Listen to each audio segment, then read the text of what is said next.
President Benji. I know I was supposed to speak this morning, late this morning, but I think it's an opportune thing for me to have been the last designated speaker, because more than being able to provide inputs to you, I think it's more of a learning experience for me to really be able to appreciate the condition that the employers, the candidates, the regulators are facing, so that I can perform a more effective role in facilitating solutions to the problems that you are encountering. I would like to assure you that the Philippine Overseas Labor Office, the Philippine Embassy, and those who come from the Philippine government do not intend to be obstruction to your concerns, but would like to be more facilitators. So I was listening intently to all of the inputs that you're providing, and you will understand that I am not a nurse. I don't have a medical background, although I have lots of friends. For a time, I had oversight supervision over the Philippine Professional Regulations Commission in the Philippines before I came here. I have had interactions with the likes of former Congresswoman Lea Pakis, Commissioner Ruth Padilla, Commissioner Aragon. So now I am getting to understand a bit more of your situation, and I really intend to work with you more closely. So for those that I have given my business card, I hope you will keep in touch with me. Feel free to provide inputs constantly. I may not be able to absorb all the things in one sitting. There are complex issues that you're facing, but rest assured that I will approach everything in good faith. Well, first of all, the Philippine Overseas Labor Office, UK, would like to sincerely congratulate the Philippine Nursing Association Ireland for convening its third Nursing Summit and Biennial Convention. Reaching this milestone today is proof of the passion and grit of its leadership and the cooperation and lively support of the general membership. We hope this excellent spirit will continue to pervade the years ahead. It is also remarkable that the unity and camaraderie within the organization has endured this long within this foreign shore, helped perhaps by the fact that many of its members have now regarded this place as their second home. Given the adaptability of our people, it is not surprising that many have now planted new but sturdy roots here and have come to love its people, culture, and environment as well. Nevertheless, even as you blend with the Irish society, we are proud that you have retained the Filipino culture of coming together in the spirit of bayanihan to promote your common interests with kababayans and co-professionals. The task given me is to discuss the current state of recruitment of Filipino nurses to the Republic of Ireland, the prospects of its continuation, the issues that may be standing in the way to brighter realization of prospects, and some suggestions on what we could do together to adapt to the new realities. We understand the interest of your professional organization in this subject matter. After all, the bulk of the members of the Filipino community here in Ireland came from your profession. The beginning of the history of Filipino presence in Ireland does not seem to be all that long, except perhaps for some visiting seafarers who in the 70s may have visited its shores. Many say that a significant number of Filipinos started to make their presence felt in Ireland only around the late 1990s. Various reports said that we started here with only about 300 to 500 at that period. Then when the shortage of nurses began to be felt, just like in the United Kingdom around 2002, serious recruitment of nurses from the Philippines began. By 2006, reports say that some 3,800 Filipino nurses may have been working in this Emerald Isle. By 2000, it is estimated that the population of those who have come here with Filipino ethnicity may have reached around 11,500.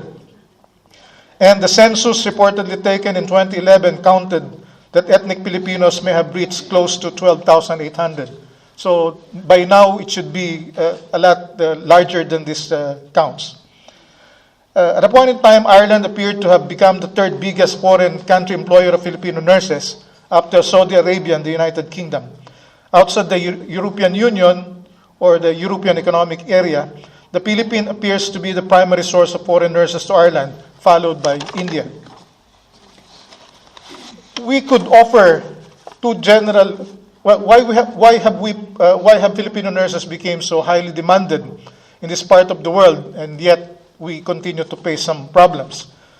We could offer two general categories of responses to the first question. There are reasons emanating from the conditions of the demanding country, and there are reasons due to the attributes of the Filipino nurses. As regards the first, we could first point to the aging characteristic of its society as a primary reason why it needs a lot of medical care workers, including nurses. We could also look at the supply situation of the local nurses, the number of training slots in schools available to them, the number of takers and number of those who continue to finish the course, those who eventually register for the profession, and those who eventually practice and continue with the profession. It appears that the profession of nursing, not only in Ireland, but all over Europe and elsewhere, is having problems in all the areas identified. Not so many among the European young people today, I think, was it Carmen who pointed out to the intergenerational characteristic changes? That probably help explains the changing role preferences of young people as well. So many don't eventually decide to stay with the profession. Some officers of the Irish Nursing and Midwifery Organization have pointed out some of the problems as one, low pay relative to other profession, lack of opportunities for career progression relative to relatively low public regard for the profession, difficulties in conditions of service, and the feeling of many nurses that their services are underappreciated. These conditions were further complicated when in 2009, or just after the onset of the global financial and economic crisis, the government of Ireland decided to embargo or impose a moratorium in the hiring of nurses. This policy decision led to about 1,500 graduating local nurses every year not being able to find jobs in Ireland and thus had to look for nursing opportunities elsewhere. This situation coincided at a time when Australia and the United Kingdom were experiencing their own nursing shortages and were on aggressive recruitment efforts. Thus, about 4,000 Irish nurses got attracted to other labor markets. By the time Ireland decided that its own nursing shortage has become serious enough that it must itself engage in aggressive recruitment or enticement of those who have gone on leave, it has already become quite a difficult process to reverse. On the other hand, nursing is one of the most popular courses in the Philippines. I was saying to Killian earlier this afternoon that other than the nurses, we also have an oversupply of lawyers. So we have about 200,000 nursing graduates almost every year, yet we do not have enough hospitals and medical facilities to absorb the number. Likewise, Filipino nurses that have found work in the United States of America, the Middle East, Canada, Australia, and the UK have generally been appreciated for their world-renowned tender-loving care. It is said that they take care of their patients, not as customers or people just to be served, but almost as families. So you're known for your loyalty, your patience, and almost limitless capacity to work beyond the call of duty. But even as I say this, I have to take note of the words of the regulators earlier this morning, and it's when they were saying that this could be working to your disadvantage because you may be taking on responsibilities that are already beyond yours and may be prejudicing your own employment security as a result because you could be liable for some other problems. I understand that many other nurses have confirmed their attendance today. But as you can see, when the employers ask for volunteers to work on a Saturday, normally, even in the UK, they say that the first to raise their hands are Filipino nurses. And the situation proves it. Last year, it has been reported to the Department of Labor and Employment that UK and Ireland would need some 700 nurses from the Philippines. From a report that we got from the Nursing and Midwifery Council of UK, some 824 nurses in fact obtained registration last year to be able to practice their profession. However, deployment report from Ireland, and I am getting conflicting statistics on this. According to the deployment record of the POA, only 5 were deployed in 2014, 31 last year, and up to this time this year, 75. So these are things that I would like to verify and have more accurate information on. The authorities of the health service executives and the employers that we have here are probably in a better position to explain what is really happening, and they did explain the situation here. For our part, some of the reasons we have gathered from those recruiting for nurses as sources of difficulty in recruiting are as follows. One, small number of Filipino nurses that have taken and passed the International English Language Test system. The difficulty and cost of getting those who are currently employed in the Philippines to take time out and do the review or refresher course in English in preparation for taking the IELTS to enhance the chances of meeting the passing grade requirement of 6.5 for reading and listening, 7 for speaking and writing, with an average of 7 for Ireland, but 7 in all areas of UK. So I'm wondering, why is there really a need for differential in these grades? In fact, one former director of the Department of Health in UK, in my interview with her, she said that when she took the IELTS herself, especially on the writing part, she failed. So I said, why don't, it's not good for me to lobby for a lower standard to be applied to our nurses. Yeah? In terms of image, they would say that, you are short-selling your people. But I said, you who are employers and recruiters could probably approach the regulators and say, what's really the relevance of this standard? Perhaps you can go to the records of the disciplinary measures and see whether the issues or the problems are attributable or traceable to communication. And if they're not, then what's the point of saddling them? Or if you cannot remove the requirement altogether, perhaps a more realistic standard can be applied. We can request academicians to do a peer comparison of the language ability of the Filipino nurses versus other cohorts and see what is the more realistic expectation. In the UK, the report of the Migration Advisory Committee says that employers spend anywhere between 2,000 to 12,000 per person to support the recruitment of non-EU EA nurses. I would surmise or assume that the Irish employers must spend a figure in the same vicinity for recruiting non-EU nurses.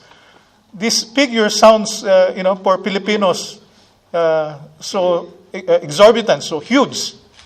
But according to the report of the Migration Advisory Committee itself, while the Filipino nurses have at least 2 years of experience when they come here or in the UK, they are really given starting salary at Band 5, which is, I think, the starting salary level for fresh graduates here. So after a year or two, the cost of recruiting is already well recovered, and it's more advantageous, really, for the migrant workers to be engaged.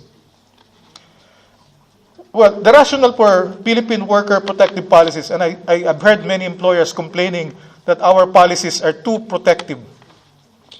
As a pioneer in overseas employment, the Philippines is regarded, even by the International Labor Organization, as a model in migration for work management. Our country is one of the earliest to develop protective full-cycle policies for our workers deciding to work overseas. Up to present, many labor-sending countries visit the Philippines to study the policies, programs, and systems of the POA and OWA, and of late, the National Reintegration Center for OFWs. Some of our policies have been fashioned from the lessons of our sad experiences related to the Gulf War. I don't know if you still remember these things, the Flor Contemplacion del Yamaga case, and so many other OFW welfare cases. Believe it or not, even in the United States and Canada, we also experienced some of those welfare cases. So, in essence, the Philippine government's protective policy is something that you can describe as when something unfortunate befalls the OFWs, the government is their ultimate refuge. And this is something that the Westerners find it difficult to understand. the Philippine government is like a doting parent who simply find it so difficult to let go. So we have this notion of an extended family na may anak na yung mga anak natin. They are still being supported by their parents in a way. Per law and policy, the recruitment industry in the Philippines, again, this is something that I'm having difficulty explaining in highly pre-market oriented employers. In the Philippines, our recruitment industry is highly regulated. It is in fact a partially nationalized industry. Only Filipino or Filipino companies, at least 75% of their capital in the case of sole proprietors, or 75% paid up capital in the case of partnership or corporation, should be owned by Filipinos. So you cannot just start a recruitment company if you're an Irish. So that's prohibited by our law. And recruitment in the Philippines is very broadly defined, from canvassing to advertising. Even if you just email somebody, that already forms forms part of the meaning of recruitment. And believe it or not, it is a crime in the Philippines to recruit Filipinos for overseas work without a license. And if you have 3 complainants who will claim that you have illegally recruited them, you can land in jail without bail, and the penalty is life imprisonment. So you would say that's unbelievable. That is a very disproportionate penalty for an offense, if it is an offense at all. And yet, I'm sure with social media and the global, media networks, you will know that one of our biggest problems is still illegal recruitment. And why is this so? Perhaps this is explained by the fact that, as I said, aside from the surplusage of nurses in the Philippines, we also have surplusage of lawyers. And lawyers are experts in being able to delay the processes, being able to, get around rules. And so the effectiveness of our law enforcement is doubted. And therefore, a lot of them are quite bold enough to challenge. But as if this is not enough, there are new challenges that we are facing today. The world has changed so much from the time the Philippines formally adopted its overseas employment program. Many of these policies that we are still enforcing now were adopted circa 1974. Can you believe that? So just after the Middle East, first Middle East war.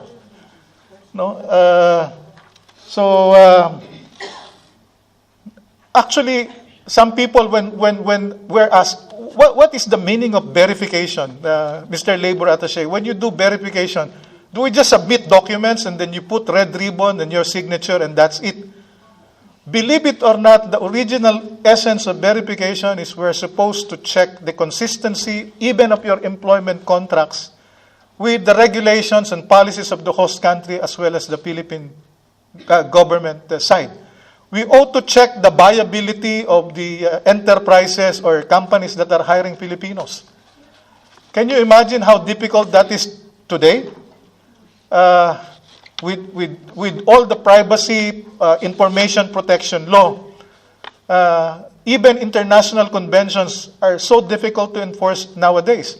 Before, when a national gets involved in a crime or gets detained or gets imprisoned, it is an obligation under the Vienna Convention on Consular Relations of the host government to inform the embassy or the consulate of that national so that we can provide legal assistance to that national. Nowadays, if the person concerned does not request the participation of the embassy or the consulate, we would not even know the situation of that worker. So now, it would appear that there are conflicts that are happening between the policy of the Philippine government and the host government. And I'm one of those who has an open mind regarding the situation.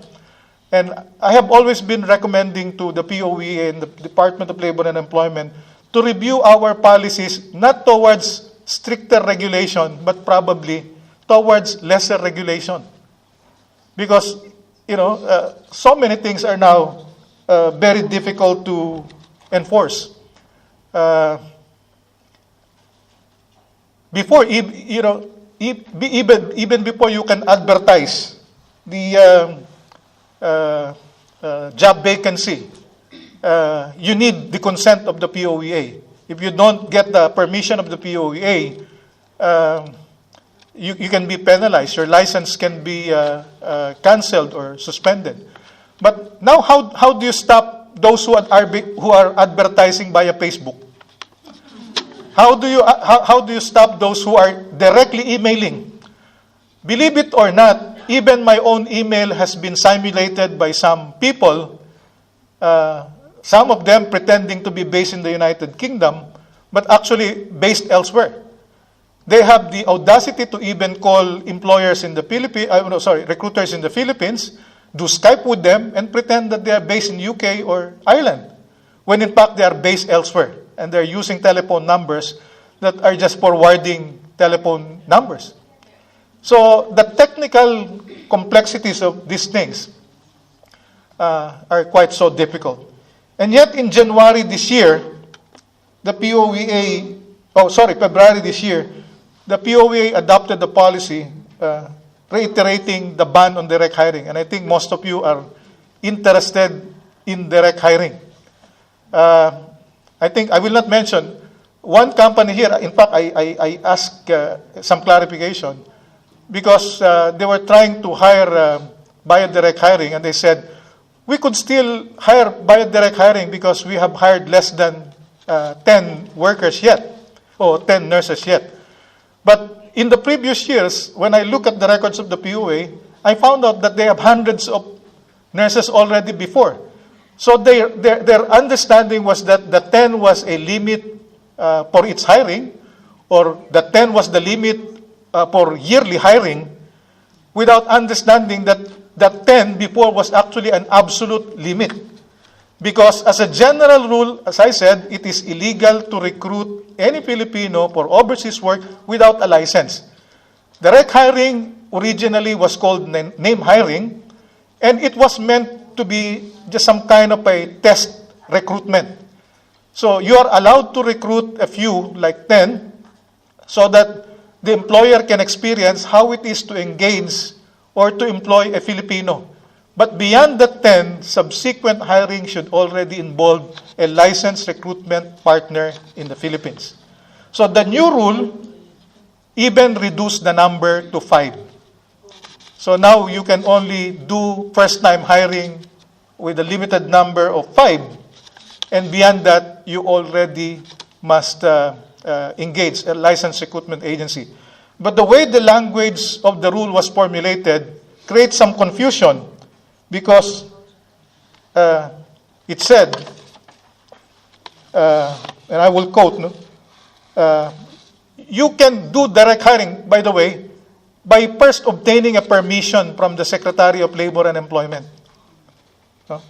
And when the Secretary of Labor grants the permission, you can only hire a maximum of 5. But it says, for purposes of determining the number, workers hired as group shall be counted as 1. So how do you interpret that? And then it says, for first-time hiring, you can only do 5. And then for purposes of group hiring, the group hiring is counted as 1. So how do you relate the two? So normally you would interpret it from the nursing point of view, you will find it absurd. So unless you understand the intent of the rule and the context of the rule, you will never be able to understand the language.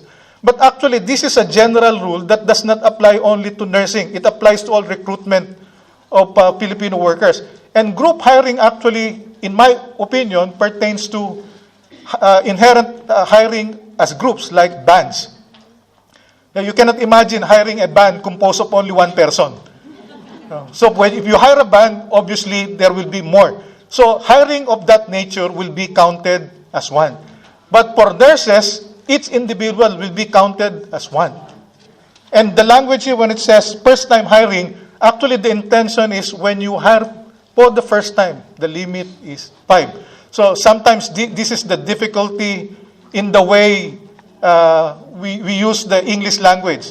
There is a Philippine English, there is a Singaporean English, there is even if you go to the computer, there are differences in the way people communicate. For the Filipinos, they understand this, but I would imagine the British, the Irish would have a different interpretation. And then the rules, the documentation are here. And here, if you interpret this logically, the first three, A, B, and C, are the documents that would probably be required to be validated by the Philippine Overseas Labor Office, but the other documents are to be verified or to be registered by the regulators in the Philippines. But what we have done is, in our case, to facilitate, to make things a little bit more understandable. So, for those of you who still have some questions, I think I have given my business card to a number of you. We can email you a copy of the checklist that we use. And then we have also devised a form that you can use for requesting permission to use direct hiring if you are doing this for the first time. But I have some suggestions that you can do over the long term. Perhaps the Philippine Nursing Association Ireland can also make its direct submission to the POEA governing board. If the practice here is really for limited recruitment, then you may request that nursing recruitment here in Ireland be included in the expressly exempted category. So you will see in the rule on the expressly exempted, those being hired by diplomats, those being hired by international organizations, or by high government officials, they are expressly exempted, automatically exempted. So you don't need to go through the process of requesting for a permission or an exemption from the Department of Labor and Employment Secretary. So I cannot guarantee that it will immediately be granted, but there is no reason why we cannot try if that is really the situation. But obviously, it has to be related to the objective situation here in Ireland. There are also things that we have pointed out, like the problems in IELTS. This is something that I am having difficulty understanding, because I know of certain nationals from Asia who do not, as a matter of lingua franca, use English as their medium of communication. But in the Philippines, our school system, public school, private school, from secondary school up, the medium of instruction is in English. And even those who have little education, if you go to the street and you ask for direction, you will be able to understand one another. They would be able to speak in English. And yet, so many from other Asian countries who normally do not speak, even students in UK schools, you would wonder how they were able to pass the IELTS. I cannot understand. And anecdotally, I have talked to a lot of people who have taken the IELTS several times in different locations in Asia, some in Hong Kong, some in Malaysia, and in Singapore. They said they could easily pass the IELTS in those places, but they could not pass the IELTS when they do it in the Philippines. And some of them are blaming the markers, or the ones checking who are also Filipinos, who tend to be stricter than the other markers in other places, they said. It's not easy to say that is the case, because there are no objective academic studies that have been done. Others have also offered the explanation that it may be because there is a business interest in the management and administration of IELTS, from the review schools to the ones administering the examination. Of course, I do not want to, ascribe bad faith to those regulators. So my challenge to some of the employers and the recruiters here is to perhaps suggest to some of the academicians to conduct their own objective comparison so that they themselves can tell the regulators how unrealistic or unreasonable the policies may already be now. But my recommendation is we do it respectfully. We do not do it in a combative or in a challenging way. Of course, there are other things that we can do together. Like, I remember when we were starting the business process outsourcing industry, many of our kababayans were not being accepted in the BPO, especially the call centers, because we have natural accents that some of the clients could not appreciate or understand. So the Technical Education and Skills Development Authority had to implement some kind of a support program that enabled our candidates to adjust to the accent requirements of the different clients. And now, the BPOs in the Philippines are all over. They're not just in Manila or the surrounding areas. There are so many BPOs in Iloilo, in Cebu, in Leyte, in Davao, in Cagayan de Oro. One of our success stories is a former domestic worker in Hong Kong for 12 years. Now she is based in Davao and owns her own BPO company. And she is now a consultant of the Asian Development Bank. So that is a concrete example that you can do. And then for those of your relatives who are really planning to, have long-term plans to look for specific labor markets like Ireland, UK, etc. The experience that we have done in Japan is probably instructive. It's very difficult to learn the Japanese. But for people who are really bent for certain particular destination, even while they're studying in school, some optional subjects or courses have been offered like Nihongo. So they don't have to wait until they have completed the nursing education to be able to take that extra effort to prepare. So the PNAI Ireland can probably suggest to the Commission on Higher Education special requirements based on your own experiences that would improve the chances of our candidates passing all the hurdles and being able to adjust much more easily in the environment that they expect to work in. So, listening to the presentation also earlier this morning, I noticed that there's some differences between the UK system and Ireland. I noticed that in the UK, they are now front-loading some of the requirements to be taken in the Philippines instead of in the destination country. So you take the IELTS and the computer-based examination in the Philippines, and then take the OSCE only in the UK, and then go for registration. But it seems here that the registration comes earlier. So the investment for both the employer and the candidates, it's much higher. And if they do not pass the examination, the opportunity lost or cost for them is also higher. So perhaps it would be better if we can suggest to the regulators that some of the requirements can be administered in the Philippines so that there would be lesser obstacles in coming here.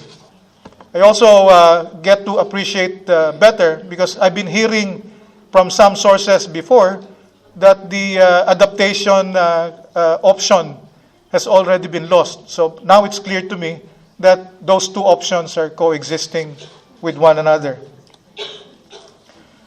I don't know whether employers will admit it, but one concern that is emerging on the UK side is that you read in the newspaper almost every day that 4 out of 5 of the NHS trusts are experiencing some financial problems. And the budgetary allocation from the government is either staying the same or being reduced instead of expanding. Some people don't want to face up to that reality, but it seems that many countries of the world are really having to face that kind of problem. So perhaps it will help to promote greater transparency for the employers to, give us more signals so that we can have a more realistic expectation on the numbers of workers that we should be allowing to various destinations. And then all of us are competing with another problem, the advent of information technology. As I said, many fraudulent offers are now being received in the Philippines. So I don't know whether the employers here in Ireland have, your own connection with the law enforcement agencies to help track those who are committing fraudulent offers, so that appropriate responses can be delivered against those entities. I know it's difficult because you have to monitor millions and billions of emails probably, but somehow something has to be done regarding that matter. So, in the end, I would say that there is really no simple solution to the problems that we are confronting today. And I could sense from the discussion and presentation earlier the sincere efforts of the employers and the regulators to make certain adjustments. So we can assure you that for our part, we will also do our best to be able to help adjust the Philippine policies responsive to the situation you're facing.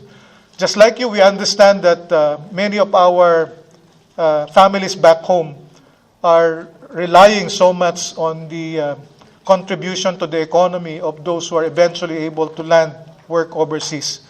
And it is our obligation to help support them.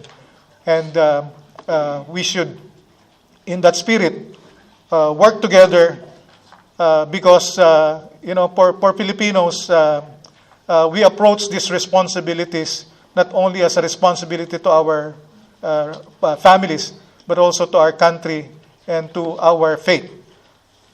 Iba tayong mga Pilipino, kaya siguro tayo nakakasurvive sa maraming problema. Meron pa rin tayong pinanghahawakang pinananampalatayahanan. Di ba? We have faith. In the UK, there is a survey that for the first time in so many years, this time, there are more people without faith. So during the holiday season, they greet some of the people and say, to the people with faith and without faith, happy holidays. But for the Filipinos, our faith is the source of strong foundation. And that's why we serve not only for the money, not only to be able to serve our fellow men, but we serve because we think that it is our responsibility towards our ultimate master. So maraming salamat po sa inyong lahat.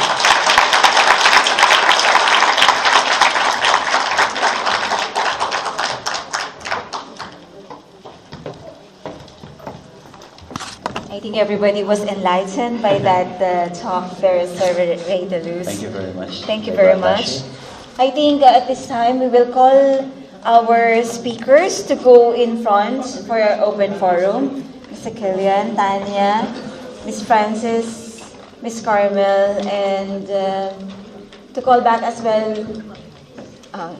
we'll give Sir Reydeluz a bit of break then. So I think now we can open the floor for your questions.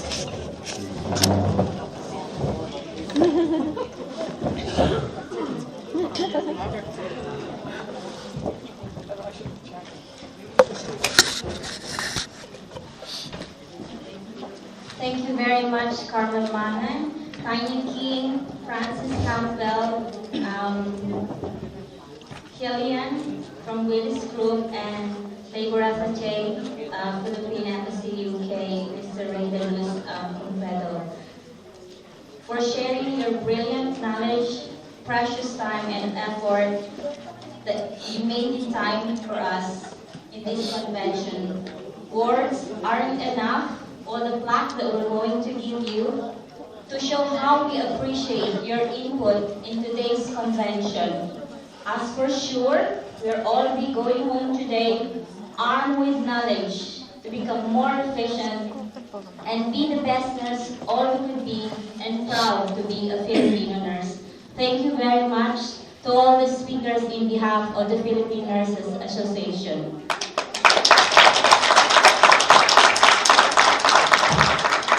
The floor is open now. May I just request, if you have any specific question, please address to whoever you want the question to be addressed to. Is there any question from the floor? Or are you all satisfied? Crystal was clear that their presentation is great. We all agree. We have a question here from Teresa Brogan.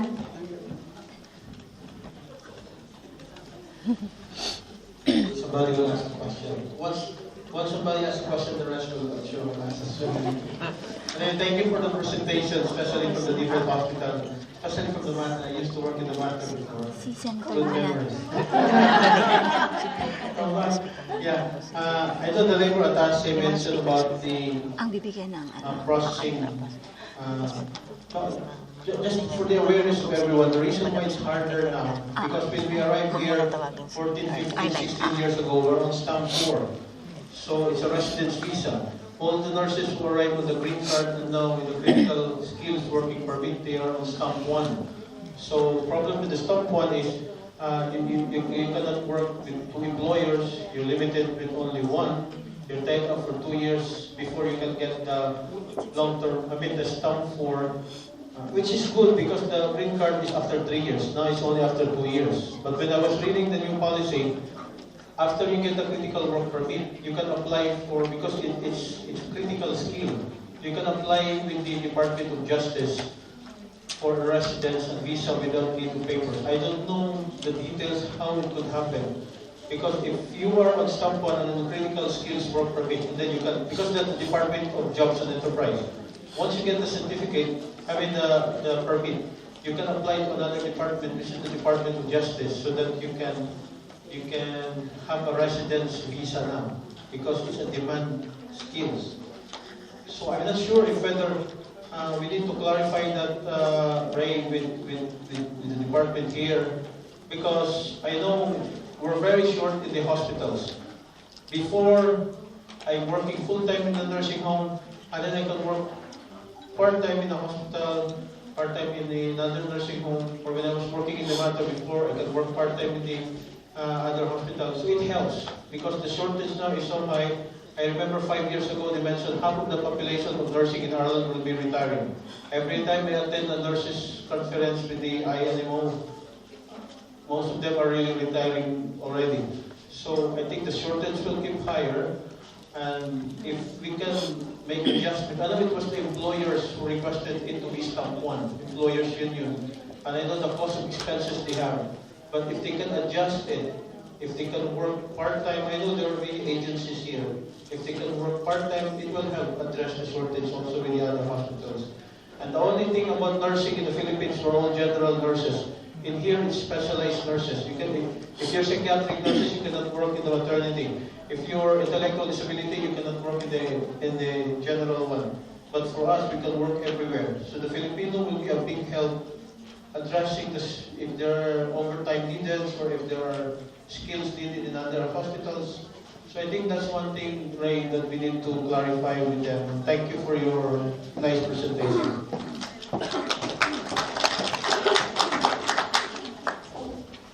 In Asia, this is one thing that I have noticed to be quite different.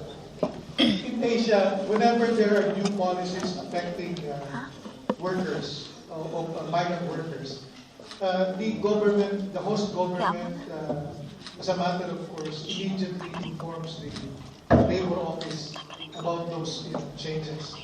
But here you have to find on your own, and the regulations could be quite complicated.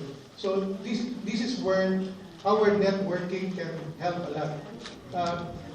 Diplomats have a certain balancing act to do, so that they will not appear to be interfering in the exercise of regulatory function of the host government's authorities. So it would help sometimes if the employers themselves would help us, in obtaining those information, so that we can, use that opportunity to seek clarification with the host government authorities. Here in Europe, we don't have a natural counterpart. Unlike in Asia, you go in any government in Asia, there will always be a Ministry of Labor. But here, you have to deal with immigration, justice, the professional regulatory agencies. So sometimes it's not easy to communicate with all of them and to reconcile the different intent of their policies. So I recognize that very important suggestion, and I will take it up. But I will also request the employers to inform us of those critical issues so that we can work together to address them. Thank you.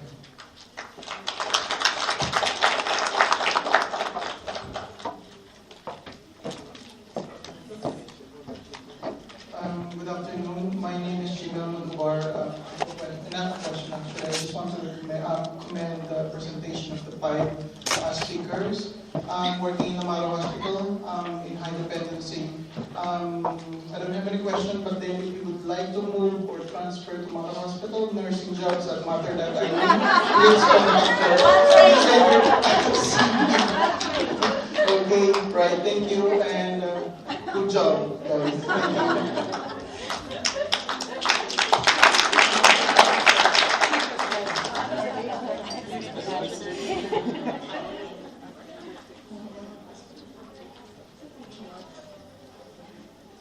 Are there any more questions?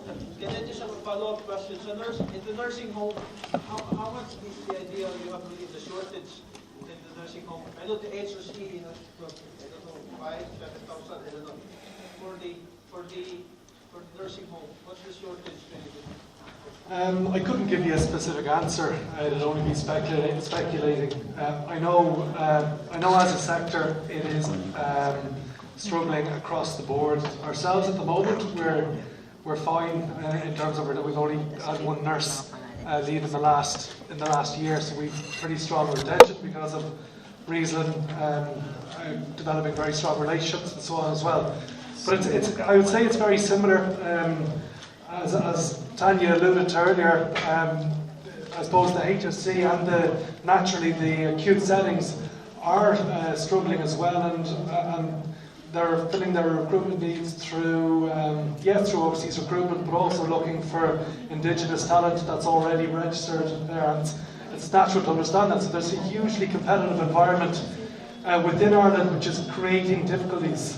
And I suppose when I was talking, I touched on the concept of responsible recruitment as well. And I think a lot of the actual private recruitment agencies can sometimes be morally questionable in terms of their recruitment strategies, and a lot of it is predicated on moving nurse from point A to point C to point D so they can get fees. So they can get fees. So it is creating and adding to an already very complex mix. But nursing home sector very similar to the acute setting.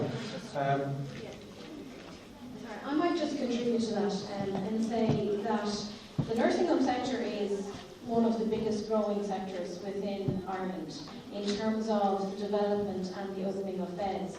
And it's also crucial to me, so while I might say I am potentially coaching nurses from the nursing home, it is very vital to the acute sector that that area continues to grow, because we can't survive unless there's an out for the patients that we have. So it is a very much a developing and growing sector within Ireland.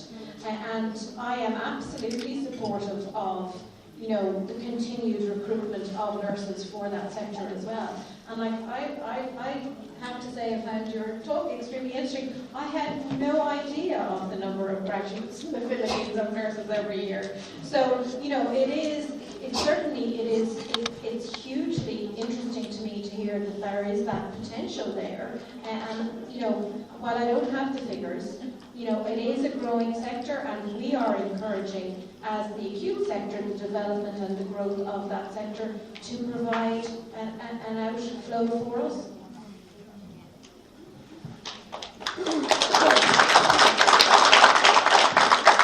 Thank you. Any more questions? I have 2 questions. The first question is for Honorable Reydeluz, our very own. I happen to be an outsider. I don't belong to the Nurses Association, but I'm a Filipino and I'm an Irish citizen and therefore EU citizen as well. In 1997, I happened to be working in the Philippine Embassy in Bonn. And there I found out, with great pride for me as a Filipino, that the Philippines are the highest providers of nurses throughout the world. At that time, we had 4.9 million nurses working outside the country. As a point of interest, how many Filipino nurses are now working all over the world? Do you know? Can you give us a figure? Because if in 1997 we had 4.9 million nurses, I said, wow, that's amazing. And people everywhere, like in Ireland, when I take a taxi, they always ask, are you one of the Filipino nurses? I said, unfortunately, I'm not. They said, they're really special here in Ireland. They look after us. Now, I want to know, how much is our Philippine government really looking after Filipino nurses abroad? Because they bring in, this was during the time I was working in the Philippine Embassy, the money that Filipino nurses bring back to the country have helped the economy big time. So those are kind of two questions for you, Honorable Ray. It's difficult now to get hold of specific figure. I don't know where you got the 4.9. It's probably the total population of overseas Filipino contract workers at that time, and not just nurses. I've been in the Department of Labor since 1983, so this is the first time I've encountered that figure, that number. Nowadays, it's very difficult because many nurses are obtaining new or citizenship. They're being naturalized elsewhere, and then they're no longer counted as Filipino nurses. There was a time, I think, in the mid-90s, I think. Early 2000, around 2002. Whenever you hear the number of nurses in UK of Filipino origin, the normal figure, the usual figure that I remember being quoted was something in the 40,000 range. But I asked the NMC before I came here, the active number of Filipino registered nurses in the UK is something like 22,444 as of end of last month. So you cannot now reconcile your idea of the huge number before and the ones that are currently active. And many of them are also mobile. I'm discovering that many started with the Middle East, who have eventually settled in UK. Some have started in Singapore or Malaysia and are now in UK or Ireland. If you read the report of the Migration Advisory Committee, they're saying that the pressure now is to poach from UK towards US, Canada, Australia, and Ireland, because on the basis of purchasing power parity, the income here is supposed to be better than in UK now. And with the further slide of the value of the sterling, that should probably be the case. But this morning I was hearing that the regulator are saying that some are also still being poached from here to other destinations. So it's very difficult to conclude with definiteness the real situation. Before I came here, I just got an email from Manila asking us to comment on a bill. There are, I think, 4 or 5 pending bill with the House of Representatives calling for the creation of a department for OFWs. One proposal calls it the Department for Migration and Development to unify all the agencies involved in overseas employment to make things easier for Filipino workers intending to work overseas. But immediately after the assumption of the new president, they established a one-stop shop in several areas. I think we now have in the POEA one-stop shop, another one in Clark, Pampanga, and I think another two in Cebu and Mindanao, maybe Davao, where all the requirements that a Filipino, a person intending to work overseas, can secure everything there. So from passports to birth certificate to NSO clearance to documentation from PRC and Marina, they're now putting it in one place so that the OFW does not have to navigate or negotiate far distances to obtain all the document support. But President Duterte has also been repeating his statement that he hopes that the present generation of OFWs will be the last generation of OFWs. So he is now trying to promote investment, massive investment in the Philippines. He is now making his overtures in the more fast developing or moving economies of Asia to get investment. We don't know whether that's going to bear immediate fruit or eventually going to really make overseas employment an option. But certainly as Filipinos, we can agree with him that that is an aspiration that we should all long for.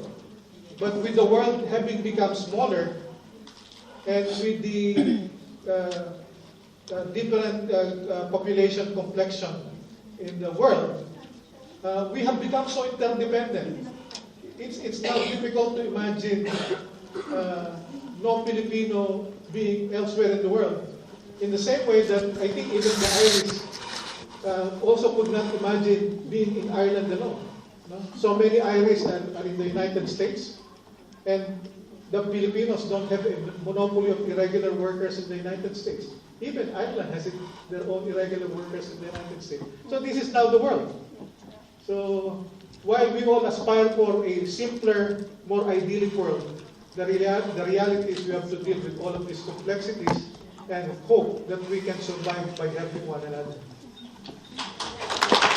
Okay, thank you very much, our labor attaché, Reydeluz.